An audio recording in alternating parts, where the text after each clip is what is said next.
tal amigos? Estamos muy contentos de compartir que Instituto Consumidos, el Instituto Bíblico de Cielos Abiertos, Amistad de Victoria, comenzaremos una nueva dinámica de enseñanzas en línea.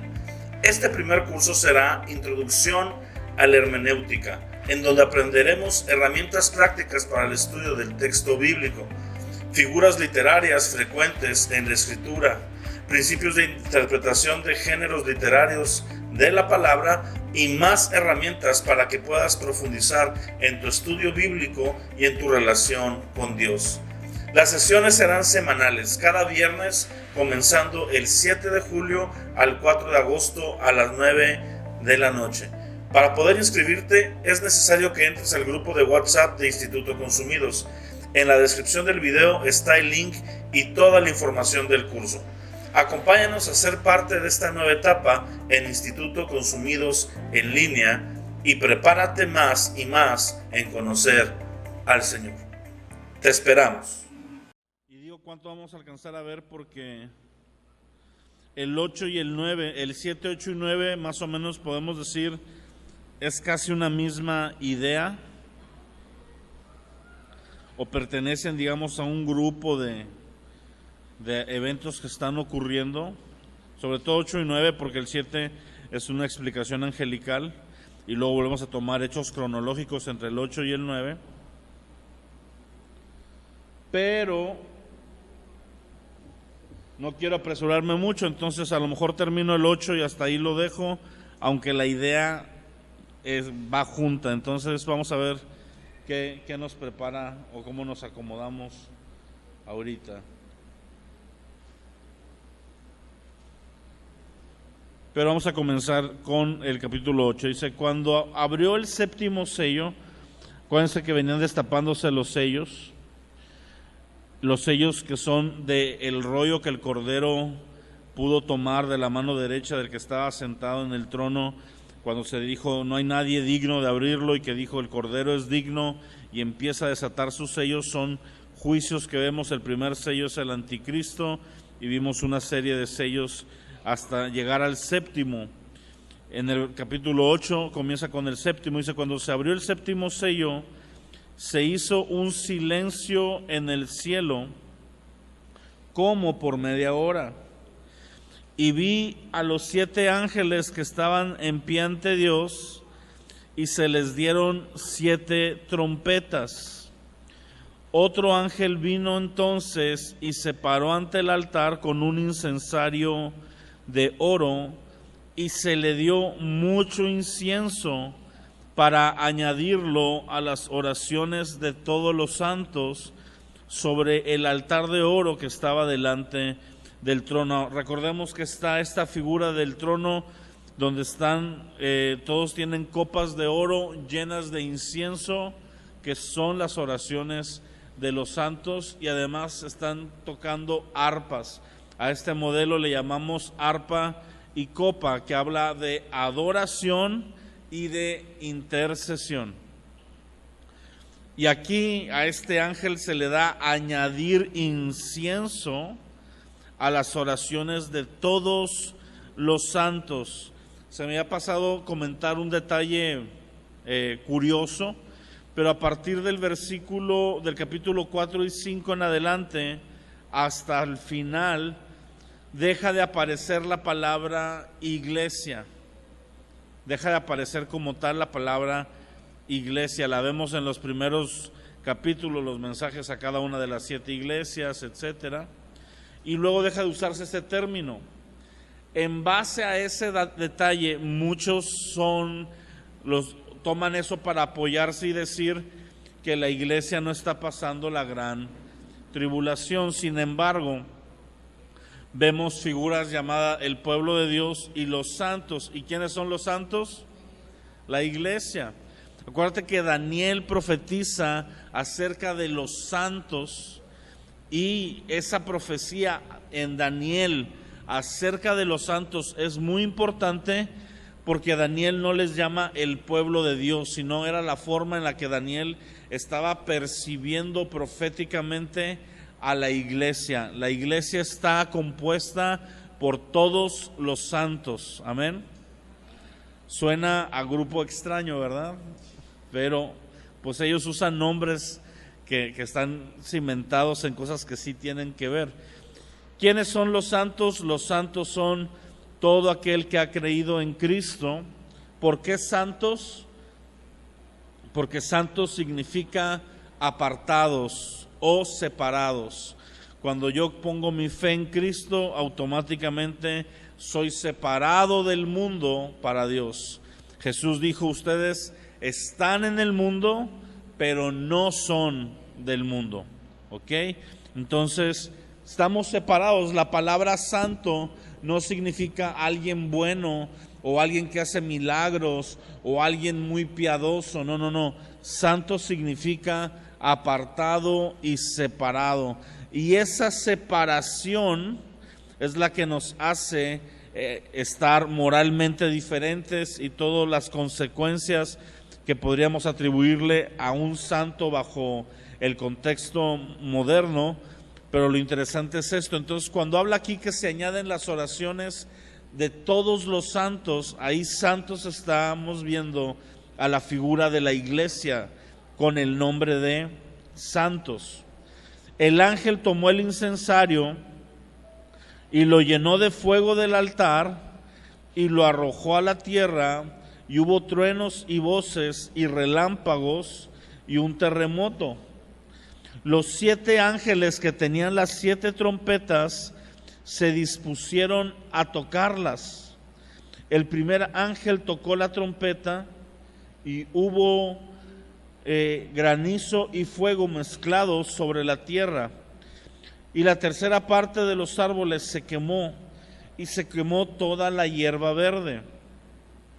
El segundo ángel tocó la trompeta, y como una gran montaña ardiendo en fuego fue precipitada en el mar, y la tercera parte del mar se convirtió en sangre.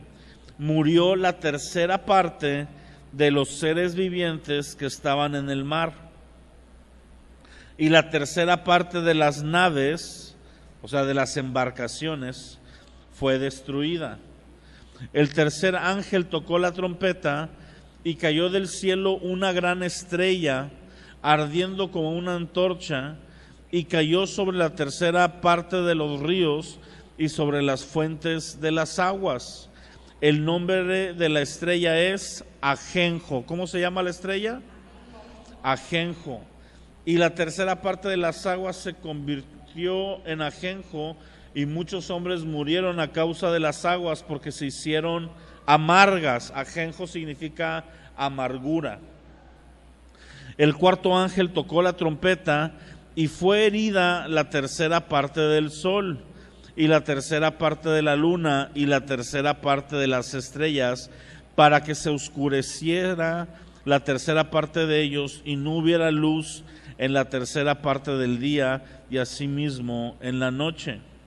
Miré y oí un ángel volar en medio del cielo diciendo a gran voz: ¡ay, ay, ay de los que moran en la tierra a causa de los otros toques de la trompeta que están para sonar los 3 ángeles! ¿Sí? Fíjate esa expresión, ay, ¿verdad? Ese ay lo vemos en las profecías también que hablaban de la devastación de Israel. Los ayes, ¿verdad? Yo le digo los ayes, me suenan más así. Y habla de un ay de dolor, no es un ay de haber. No es ahí, ni ay de haber, es ay de dolor, de hay un clamor ahí. Y este ángel que hace esta declaración es una declaración como diciendo: pobrecitos, o sea, la van a pasar muy dura, ay de ellos, ay, otra expresión que vemos en la escritura dice: ay de las que estaban encinta, ¿verdad? O sea, es una lamentación, ¿sí? Yo te recomiendo que leas, está cortito, lee el libro de las lamentaciones de Jeremías, que habla precisamente de cómo se lamentaba el profeta Jeremías al ver la destrucción que habían pasado por Israel y por Judá a causa de su desobediencia. Aquí dice, versículo 2 del capítulo 9, si me voy a meter al 9, abrió el pozo del abismo y subió humo del pozo como humo de un gran horno. Se oscureció el sol y el aire por el humo del pozo, y del humo salieron langostas sobre la tierra. Cuando leas langostas, tradúcela a grillos, ¿verdad? Porque cuando yo leía eso me imaginaba langostas como las langostas termidor, ¿verdad? Bien ricas. Y aquí realmente la palabra original es saltamontes. Es lo que la Biblia le llama langostas. Entonces no te imagines a una langostita tipo una jaivita, ¿verdad? Es tipo un saltamontes, tipo un grillo. Y se le dio poder como tiene poder los escorpiones de la tierra, y se les mandó que no dañaran la hierba de la tierra, ni cosa verde alguna, ni ningún árbol, sino solamente a los hombres que no tuvieran el sello de Dios en sus frentes. Aquí vemos cómo estos juicios, esta trompeta, ya los juicios se empiezan a encaminar a aquellos que no están sellados por Dios, es decir, al mundo, aquellos que no están caminando con Cristo. Todos los demás que hemos visto hasta ahorita, de alguna manera también afectan a las dos partes, pero son destrucciones naturales, ¿verdad? Lo que hemos visto hasta ahorita. Y estas langostas que ya están para dañar la vida, para atormentar, solamente se les da autoridad para atormentar a aquellos que no tienen el sello de parte de Dios. Versículo 6. En aquellos días los hombres buscarán la muerte, pero no la hallarán. Ansiarán morir, pero la muerte huirá de ellos. El aspecto de las langostas era semejante, subraya semejante. ¿Por qué subraya semejante? Porque la misma palabra nos está indicando que la descripción que va a dar no es literal, es una semejanza. ¿Por qué te digo esto? Realmente, si crees que es literal, no hay mucho cambio, pero pues la Biblia nos dice que es una semejanza, ¿verdad? Y hay gente que se pelea a muerte por aspectos como estos, ¿no? Es que yo creo que literalmente esas langostas que van a salir van a tener la mitad de cuerpo de caballos y la cara de humanos, y así se les dibuja y así se les ilustra, porque es la manera en que Juan está percibiendo no tanto la figura física, sino lo que están impactando y lo que están causando. Por eso les pone semejanzas. Ahora que tomes la clase de hermenéutica, meto el anuncio aquí, una promoción descarada, ¿verdad? Vas a darte cuenta de lo que se llama símil. Un símil es algo parecido, es como el doctor Simi. ¿Qué es el doctor Simi? Una medicina que parece, pero no es. O sea, no es la de patente, pero tiene muchas similitudes. Cuando hablamos de un símil en la literatura, hablamos de figuras que el autor que está usando este recurso da para que nosotros podamos resaltar aspectos a los cuales se quiere referir. Por ejemplo, si yo llego y me tomo un agua, ¿verdad? Un vaso de agua fresca en medio del calor, y te digo, wow, es como si me hubiera caído una montaña del Everest. Es un símil.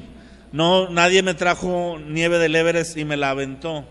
Es una forma en la que yo metaforicé para resaltar ¿qué? Lo fresco que está el agua. ¿Ok? Entonces fíjate lo que va a resaltar hasta ahorita. El aspecto de las langostas eran semejante a caballos preparados para la guerra. ¿Qué querrá resaltar ahí el autor? ¿Que parecen caballos o que están preparados para un fin específico? ¿Verdad? Es muy obvio. Yo soy esa clase de gente que te pregunta, el maestro te dice, ¿quién ganó? ¿Quién sonó la campana en el grito de Dolores? ¿Miguel Hidalgo, Batman o Robin? ¿Verdad? Pues es bien así como para que no te equivoques. Bueno, así es aquí. No es que sean caballos, él está haciendo la comparación, son como caballos que están preparados. Eso es lo que quiere resaltar. Estos juicios están preparados, están planeados, están diseñados desde antes de la fundación del mundo, desde que tú y yo tengamos entendimiento. Este libro fue escrito en el año 90 después de Cristo y apenas se va a cumplir en unos años por venir, y tiene todo ese tiempo, al menos en nuestro tiempo cronológico, diciéndonos, hay un tiempo preparado para estos juicios, para esta época, para este tiempo. ¿Qué remarca eso de nuestro Dios? Su soberanía y su previo conocimiento de las cosas, que son cosas que nos hacen a nosotros voltear a ver a Dios y adorarle. Nada lo toma por sorpresa, nada le ocurre sin querer, ligado a lo que predicaba el domingo pasado. Por eso Dios es Dios, porque tiene todo planeado, todo diseñado. Una persona me dijo a mí una vez, platicando acerca de la predestinación. ¿Qué es la predestinación? La predestinación es la creencia de que todo está preparado de antemano como un guión y que nada puede salirse de ese orden. Es una doctrina calvinística que muchos grupos cristianos abrazan y la enfocan sobre todo a la parte de la salvación. Pero platicando con una persona me dice, es que si tú no crees en la predestinación, me decía, tú estás quitándole la soberanía a Dios, porque Dios es soberano, y porque es soberano ya predestinó todo. Y le dije yo, muy sabiamente, ¿verdad? Porque ya había estudiado el tema. Le digo, para mí se muestra aún más todavía la soberanía de Dios en que, cediéndole libre albedrío a la humanidad y dejándolos tomar las decisiones que quieran, sigue efectuándose al final de todo lo que Él dijo. Eso enaltece a mi manera de ver las cosas.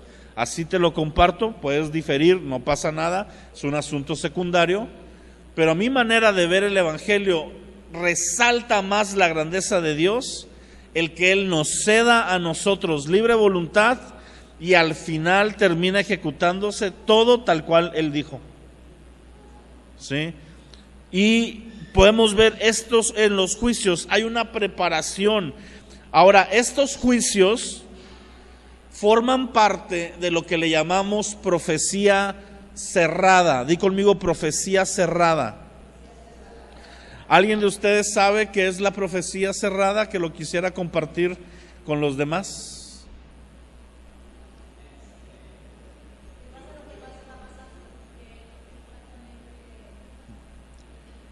A ver, Alicia dice que pase lo que pase va a pasar. ¿Tú qué dices?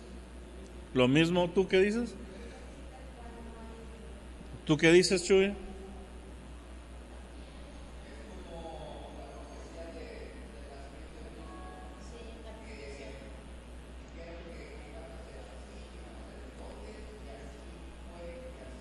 Y así es, exactamente. Eso es profecía cerrada. La mayoría de la profecía cerrada solo está en la Escritura, ¿ok? Pero en la Escritura también hay profecía abierta.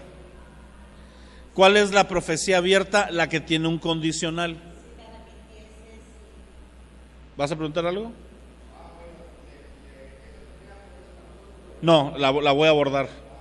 La profecía abierta es la que tiene una condición. Ejemplo, ¿verdad? Cuando toda la profecía que le dijo a Israel, si no te arrepientes de tu maldad, vendrá esto y esto. Esa no era una profecía cerrada, Era una profecía abierta, tenía un condicional. Dios lo estaba anunciando para que te arrepintieras y no ocurriera. Estos juicios, aunque oremos contra ellos, ayunemos contra ellos, nos arrepintamos 1000 veces para que no pasen, van a pasar. Está cerrado. Así es, está escrito y así será. Hazle como quieras. Y entonces, ¿de qué nos sirve a nosotros? De todo. De entrada, ¿para qué gasto mi oración en que algo no pase? Mejor oro que pase lo que Dios dijo que va a pasar. ¿Sí me entiendes eso? No, ahí nos dice que oremos para que ocurra, en el sentido de que quiere que participamos con ellos. Pero está cerrado. Ok.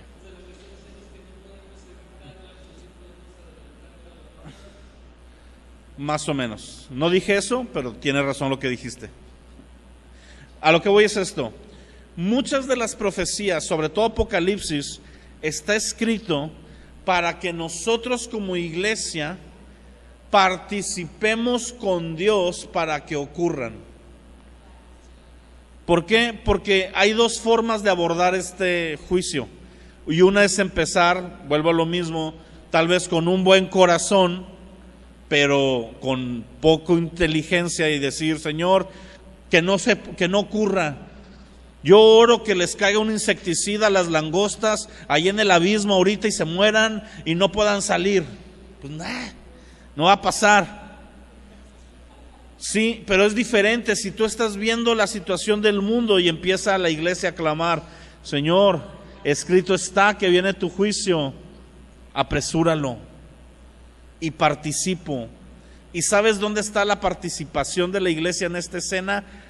Versículos antes, cuando el ángel toma el incienso. ¿Ese incienso de dónde lo tomó? De la oración de la iglesia de ese momento, que la está juntando con toda la oración acumulada por años para que Dios vierta los juicios preparados. Por eso la importancia del movimiento de oración en los últimos tiempos. Si algo va a levantar el Señor en los últimos tiempos, va a ser movimiento de oración, revelación acerca de la oración. Algunos dicen literalmente casas de oración. Yo digo que entre las casas de oración, una cultura de oración también. No necesariamente van a tener el formato de casa de oración y todo esto, pero sí va a haber un entendimiento de la iglesia de participar, de querer ser parte de querer estar metidos. ¿Sí? Es como, por ejemplo, digo, es muy burdo el ejemplo, ¿verdad?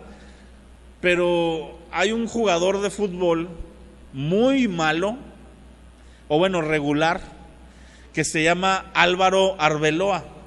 Así se llama él, ya está retirado. De hecho, es tan malo que entre Carlitos y yo le decíamos el cono. Así, un cono naranja que nomás ponen en el entrenamiento, así. Pero ese cono es campeón mundial, es campeón de 2 Eurocopas, campeón de Champions y campeón de Liga. Porque aunque casi no hacía nada, estaba en el equipo correcto, en los momentos correctos. Y ahora te pongo otros que ni juegan todo el mundial, pero salen en la foto del final cargando la copa. No tuvieron un minuto, pero eran parte de la plantilla que llevaron. Bueno, la iglesia, hay quienes van a estar jugando en el momento, el partido, el equipo que le toque alinear en ese momento, pero todos nosotros somos parte de ese staff cuando nos unimos en oración. Si tú te mueres y no ves físicamente los últimos tiempos, no te tocan, pero durante tu vida dedicaste a orar, a interceder para ese tiempo, tú estás ahí aunque no estés. Porque todas tus oraciones van a ser tomadas y van a ser unidas con las oraciones de los santos de todas las épocas. Y digo, me lo imagino como en muchos sentidos, pero imagínate todas las oraciones. Exactamente, una super mega bomba, o sea, es lo que va a caer en los últimos tiempos. Por eso, aunque va a ser el tiempo de mayor oscuridad y de mayor persecución, va a haber los milagros más grandes. El libro de los Hechos va a quedar corto con lo que vamos a poder ver como iglesia en ese entonces. Entonces, cuando vemos los juicios, número 1, entendemos que están cerrados y eso le da soberanía a Dios. Número 2, entendemos que somos partícipes de ellos y podemos unirnos a orar. Ahora voy a seguir porque me adelanté un poquito. Tenían cabello como cabello de mujer, sus dientes eran como de leones. Ahí habla de la fiereza de león. Tenían corazas como corazas de hierro, estaban fuertes, son indestructibles. El ruido de sus alas eran como el estruendo de muchos carros de caballos corriendo a la batalla. Ahí lo que quiere resaltar es el número de ellos, para que tú escuches que un enjambre, ¿verdad?, se oya tan fuerte como muchos caballos en batalla. Es que esto es una cantidad numérica impresionante. Y tienen por rey sobre ellos al ángel del abismo, cuyo nombre en hebreo es Abadón y en griego es Apolión, que significa el destructor. Abadón en hebreo y Apolón en griego, ambos significan destructor.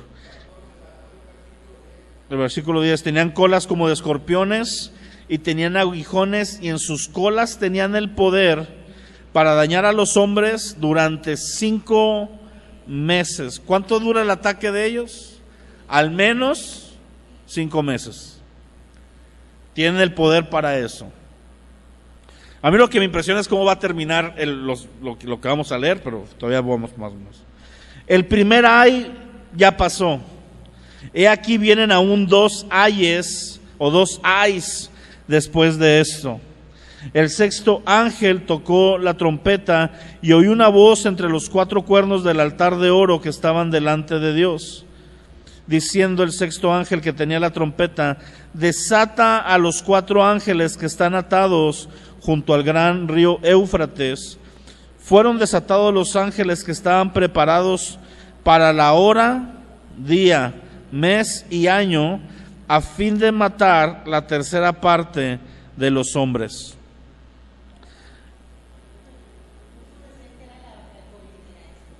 Muchos dijeron esa parte, ¿verdad? Pero de hecho yo llegué a escuchar que el sexto sello era el COVID, porque salió con una corona, decían corona, coronavirus, y empezaban un rollo ahí medio mafufo. Pero fíjate, esta parte está muy interesante, me gusta sobre todo la parte donde dice, estaban preparados. Otra vez hablamos de la preparación de antemano, pero ¿están preparados para qué? Dice ahí, para esa hora, ese día, ese mes, ese año, o sea, para ese punto. Así está nuestro Dios, es preciso. Son ángeles. Y son ángeles que van a tener la tarea de exterminar. Sí, porque no dice, y eran semejantes a, no dice, estaban los 4 ángeles y los enmandó. Mande.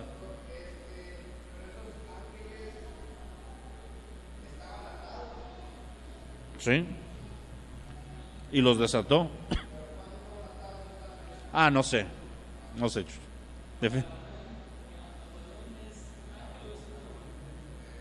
Se le da, es un ser celestial caído. Es que mira, ángel caído y demonio vienen siendo lo mismo.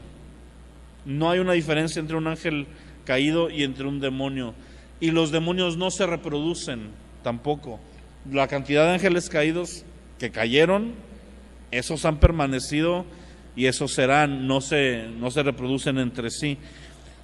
Hay ciertas corrientes hebreas o incluso nuevas, cristianas, que le otorgan nombres de personajes que vemos en la Biblia a demonios. Por ejemplo, el Leviatán, el Behemoth, el Abadón, le dan una característica de un demonio. Incluso un demonio pudiera hablarte en una liberación y usar ese nombre, pero eso no significa que efectivamente haya tal demonio llamado de tal manera. ¿Sí me explico?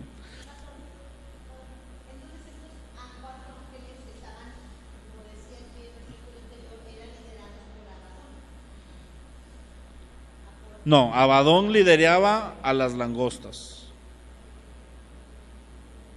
Y luego en el otro sello, ya pasó el ay, viene el nuevo sello, y en este otro sello se liberan a estos ángeles.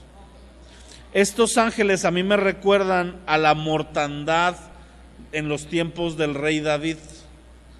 Si han leído que hubo una mortandad de un ángel que el Señor mandó por cuanto censó al pueblo y empezó a destruir a todos. Es un ángel, ¿verdad? Aquí no es uno, son 4. Y el poder que tienen los ángeles, aunque el Señor no les permite siempre ejecutarlos, es un poder que a nuestra capacidad de entender es un poder devastador. Por eso la guerra espiritual estamos hablando de cosas pues serias. Y aquí se le da poder para destruir ahora a una tercera parte de los hombres. No hombres en género, hombres en cuanto a raza, o sea, la humanidad. El número de los ejércitos de los jinetes eran 200 millones, yo oí su número. Así vi en visión los caballos y a sus jinetes, los cuales tenían corazas de fuego, de zafiro y de azufre, y las cabezas de los caballos otra vez eran como cabezas de leones, y de su boca salían fuego, humo y azufre. Por estas 3 plagas fue muerta la tercera parte de los hombres, por el fuego, el humo y el azufre que salía de su boca. Pues el poder de los caballos estaba en su boca y en sus colas, porque sus colas semejantes a serpientes tenían cabezas y con ellas dañaban. Y los otros hombres que no fueron muertos con estas plagas, esto es lo que a mí me impresiona, ni aún así, subráyale esa parte, ni aún así se arrepintieron de las obras de sus manos, ni dejaron de adorar a los demonios, a las imágenes de oro, plata y de bronce y de piedra y de madera, las cuales no pueden ver, ni oír, ni andar. No se arrepintieron de sus homicidios, hechicerías, fornicación y hurtos. Wow. Aquí vemos cómo cuando hay idolatría, el que está detrás de la idolatría es un demonio. O sea, no es que estemos adorando a otras cosas. Al final, quien adora idolatría está adorando a los demonios. ¿Sí me explico? Porque hay quien dice, ay no, pero pues él en su corazón no es tan malo, ¿verdad? Porque pues está adorando a San Bernabé, por poner un nombre. Y pues San Charbel o San Charmín, no, ese es un papel de baño. Pero detrás de todo eso, quien orquesta eso y quien recibe la adoración, efectivamente son demonios. Aquí lo vemos al final de la historia.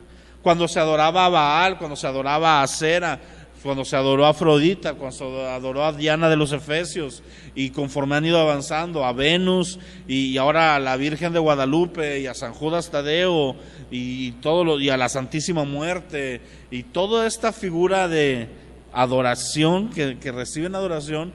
Detrás de todo eso hay adoración en sí a los demonios. Ahora voy a hablarte, ya que leímos todo, voy a hablarte de generalidades de todo el pasaje. Ya te hablé de algunas las repetiré y otras las dejaremos para la próxima semana. Pero quiero hablarte del propósito general, son 4 puntos, el propósito general de los juicios de Dios en los últimos tiempos. Algunos de ellos ya los mencioné en otras reuniones.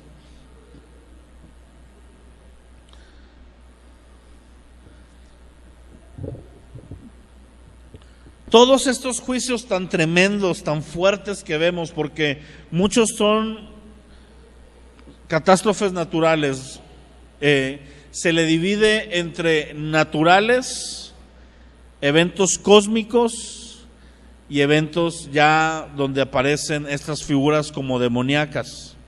¿Ok? ¿Cuáles son los naturales? Terremotos, maremotos, huracanes. ¿Cuáles son los cósmicos? La tercera parte del sol se oscureció, la tercera parte de las estrellas, ajenjo, todo esto, ahí hay una fuerte división entre los que dicen que es simbólico y que es natural. Pero bueno, la palabra desde Joel viene hablando de cómo el sol se va a oscurecer, la luna se va a llenar como si fuera de sangre, y hay profecías que nos hablan de esto, y Pedro, el apóstol Pedro, dice que también llegando el fin de los tiempos, todos los elementos arderán y todo será destruido y todo será removido. No sabemos dónde encajar precisamente la profecía de Pedro, si es parte de los juicios o es ya acabando todo para traer lo que es los cielos nuevos y la tierra nueva, pero vemos que están estas figuras ahí, así que para mí no es tan difícil creer en que pueda ser literal. Si a la mera hora llega a pasar que no es literal, tampoco pasa nada. Lo que está enfatizando es una destrucción, es un juicio que algunos de ellos van a salpicar, por así decir, a toda la humanidad, creyentes y no creyentes, pero que hay otros específicos para la destrucción del incrédulo. Y esos específicamente, sobre todo, tienen en parte, hay una similitud, y ahorita lo vamos a ver, con el movimiento, con las plagas de Egipto, pero como propósitos vemos, número uno, liberar al pueblo de Dios. Estos juicios se dan durante la gran tribulación. En estos juicios está reinando el anticristo y ya hay dos grupos, vamos a decirlo, definidos: los que están aceptando el gobierno de la bestia y los que no. ¿Ok? Esos son los dos grupos que están bien definidos. Dentro de estos dos grupos hay subgrupos. Dentro de los que no aceptan el gobierno de la bestia hay tres grupos: la iglesia fiel, el pueblo de Israel que está queriendo mantenerse fiel, y aquellos que todavía no son cristianos, pero que no tomaron partido por el anticristo, que no son salvos, porque necesitan a Cristo para salvación, pero que están en ese proceso. Muchos de ellos durante la gran tribulación se van a ir salvando. ¿Ok?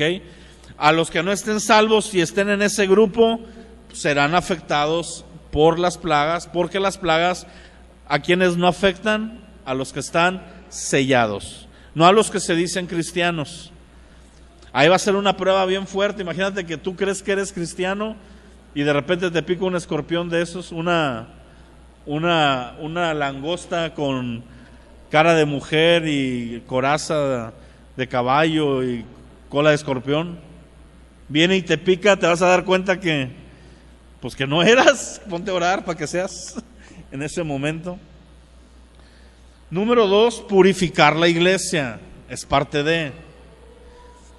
En esta purificación, la purificación se da precisamente por aquellos que no van a permanecer. Acuérdate que Jesús, y no solo Jesús, bueno, más bien Jesús, pero no solo en Mateo, sino también en Apocalipsis, en los primeros capítulos, mencionaba mucho la frase: el que permanezca, el que permaneciere, el que llegue hasta el fin. ¿Ese qué?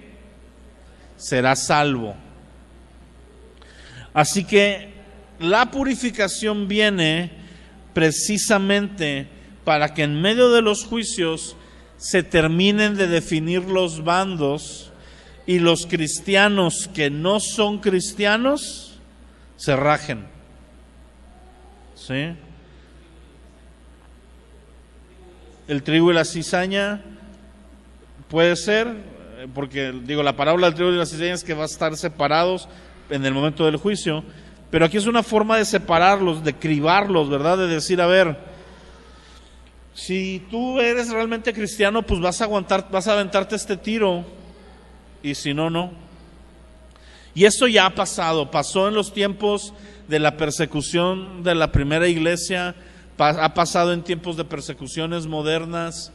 Cuenta la historia, ¿verdad? En la Rusia comunista, hacia tope, bueno, no Rusia, la URSS todavía, antes de que cayera el muro de hierro, cómo había una persecución y cómo cuentan en un libro de testimonios de mártires cristianos, cómo entró un grupo armado a una casa que era una iglesia escondida.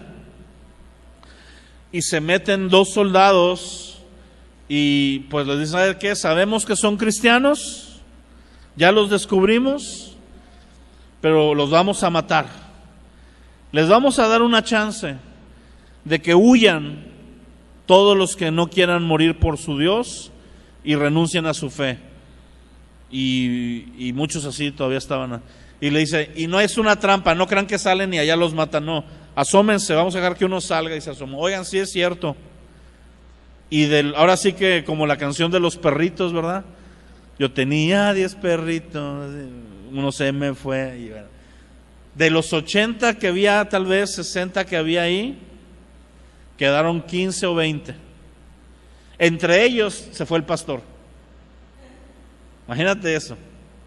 Y ya cuando se fueron todos, los soldados dijeron, ok, ustedes son los que son cristianos de veras, nosotros nos acabamos de convertir, queremos que nos disipulen, pero que nos disipulen los que son.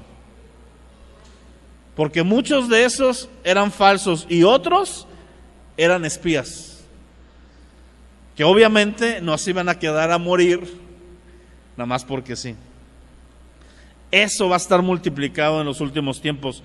Aquel que no es cristiano no va a querer permanecer, porque va a ser muy duro la permanencia.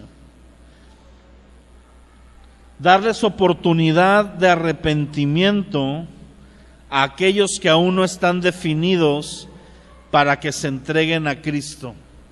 Sin embargo, la terquedad humana, ¿se acuerdan?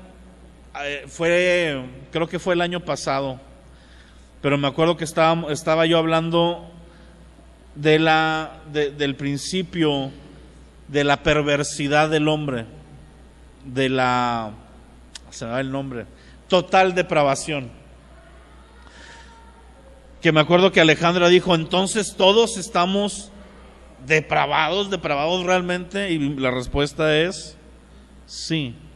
Aquí ves esa total depravación, cómo aún con todos los juicios habidos y por haber, no se arrepienten.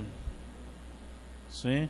Hay un grupo de gente, mi amado, tan obstinado y tan entregados ya a la perversión que todos tenemos. Ahora sí que viendo lo que vean, no van a ver. Viendo la manifestación de Dios que vean, si ven milagros de salvación, no se van a convertir.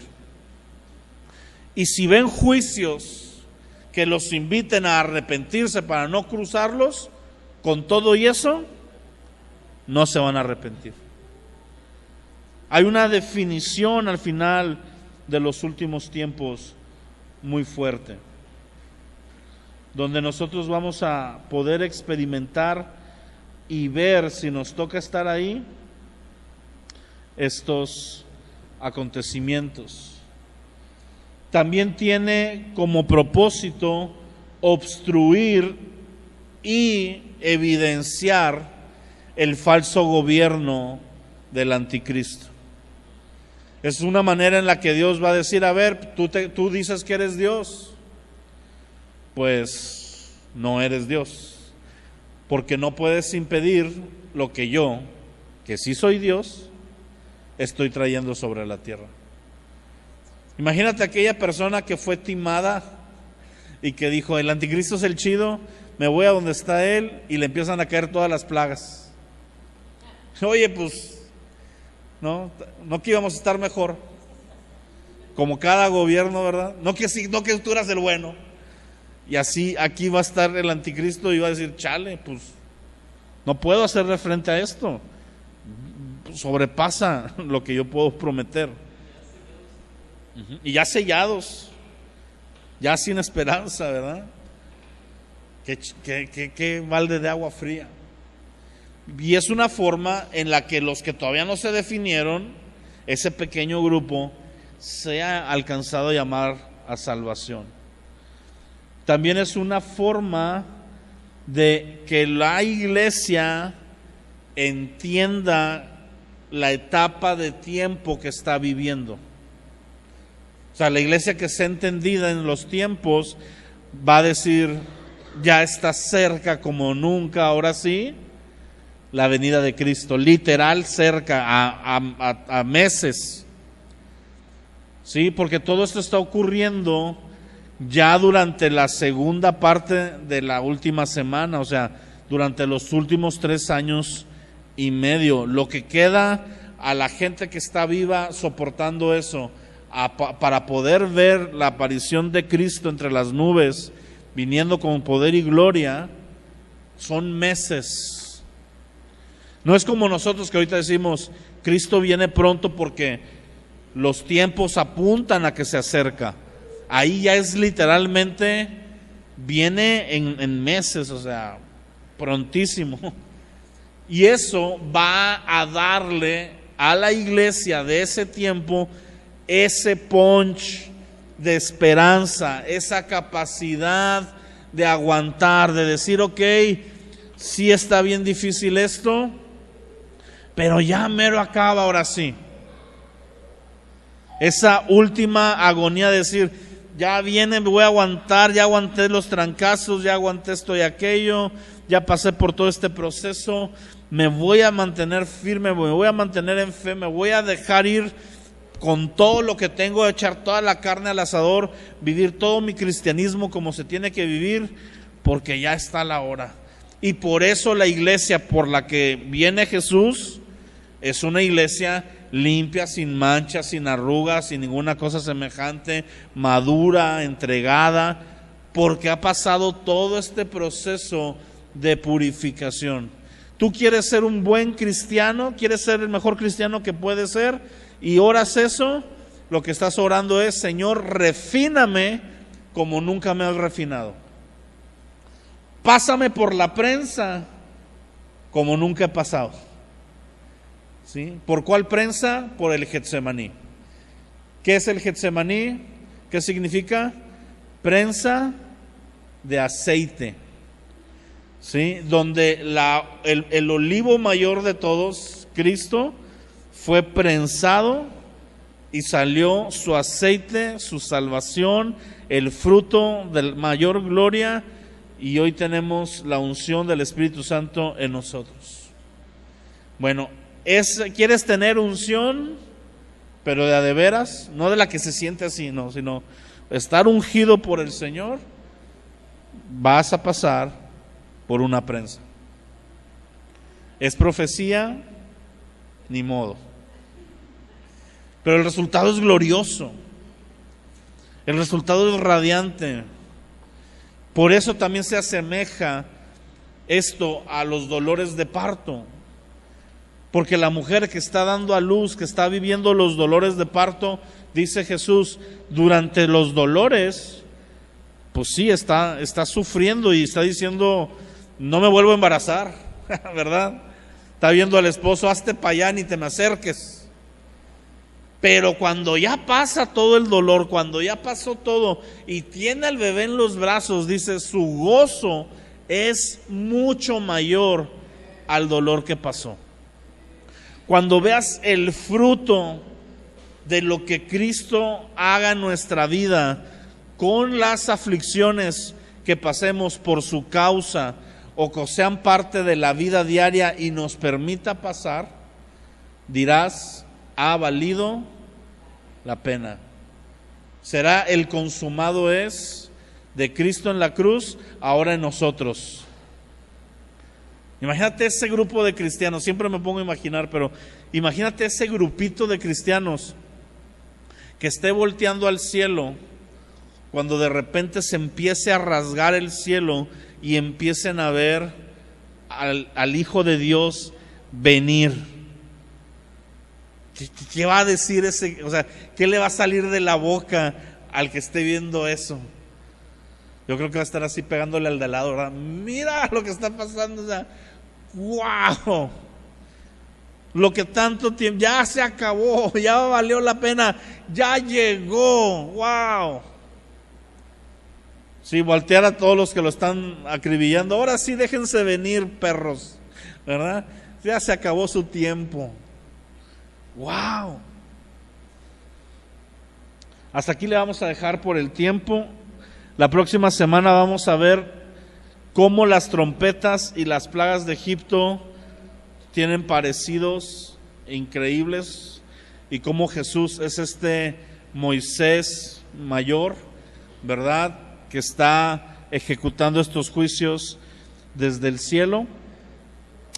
Vamos a orar y después de orar vamos a partir un pastelito aquí para Nancy, para que no vayan a huir todos despavoridamente. Y ahorita continuamos. Padre, te damos gracias en esta tarde, en esta noche ya, por el privilegio que nos das de estudiar tu palabra. Te damos gracias que tú has venido a hablar a nosotros. Y Padre, prepara nuestros corazones para estos tiempos. Enséñanos a hacer la iglesia que participa en oración y que acumula las oraciones, que acumula el incienso que ese ángel va a juntar con el incienso acumulado por toda la época de la iglesia, para tomar entonces el incensario, llenarlo de fuego y dejarlo caer sobre la tierra en la hora, el año, el minuto, el día, la hora que tú tenías preparada para ese evento. Si nos tocara pertenecer a esos grupos de personas, gloria a Dios. Pero si no nos toca, nuestra vida entera estaremos orando por ese evento, para que estemos ahí en nuestras oraciones viendo la gloria y el triunfo de tu iglesia. En el nombre de Cristo Jesús te damos gracias.